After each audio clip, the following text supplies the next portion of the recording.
Assessment year 25-26 की income tax return file करते समय जब आप अपना टीआईएस और एआईएस चेक करेंगे तो वहां पर आपको हो सकता है ऑफ मार्केट डेबिट ट्रांजैक्शन और ऑफ मार्केट क्रेडिट ट्रांजैक्शन के नाम से आपको कोई ट्रांजैक्शन दिखे अगर आप शेयर्स की ट्रेडिंग में इन्वॉल्व होते हैं।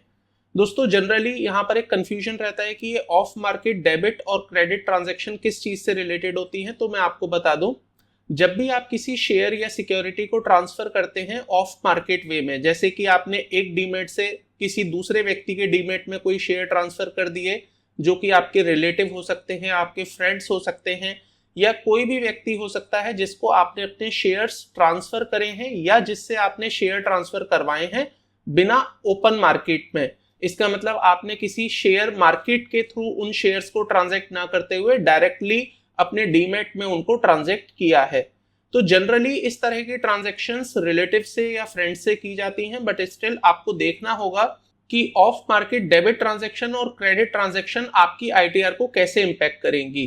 तो अगर आपके क्रेडिट ट्रांजैक्शन है तो इसका मतलब आपको शेयर्स मिले हैं, आपको चेक करना होगा क्या ये आपको रिलेटिव से मिले हैं। अगर रिलेटिव से मिले हैं तो ये आपके लिए गिफ्ट है, आपको आईटीआर में इस पर कोई टैक्स नहीं देना है। अगर ये किसी फ्रेंड से मिले हैं तो ऑब्वियसली उसमें आपको गिफ्ट इनकम दिखाते हुए उन पर टैक्स पे करना होगा। और अगर आपने डायरेक्टली किसी से परचेज करे हैं देन अगेन आपको यहाँ पर कोई भी इनकम टैक्स पे करने की जरूरत नहीं है।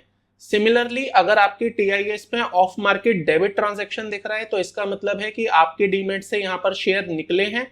अब जिसको आपने दिए हैं उसको अपनी इनकम टैक्स रिटर्न में इसका डिस्क्लोजर देना होगा। आपके लिए यहाँ पर कोई पॉइंट नहीं है अनलेस कि आपने शेयर्स बेचे ना हो। तो अगर आपने डायरेक्टली किसी व्यक्ति को शेयर्स बेचे हैं जिसकी वजह से आपके टीआईएस में ऑफ मार्केट डेबिट ट्रांजैक्शन आ रहा है तो उस केस में आपको अपनी इनकम टैक्स रिटर्न में कैपिटल गेन की इनकम कंप्यूट करनी होगी और अकॉर्डिंगली उसका शेड्यूल भी आपको फिल करना होगा। तो कहने का मतलब यह है दोस्तों, ऑफ मार्केट डेबिट और क्रेडिट ट्रांजैक्शन जब भी आपके टीआईएस और एआईएस में दिखे तो उसको इग्नोर ना करें, उसको एनालाइज करें और उसका जो सही टैक्स ट्रीटमेंट होना चाहिए उसके बेसिस पर ही आप अपनी इनकम टैक्स रिटर्न में उसका डिस्क्लोजर दें।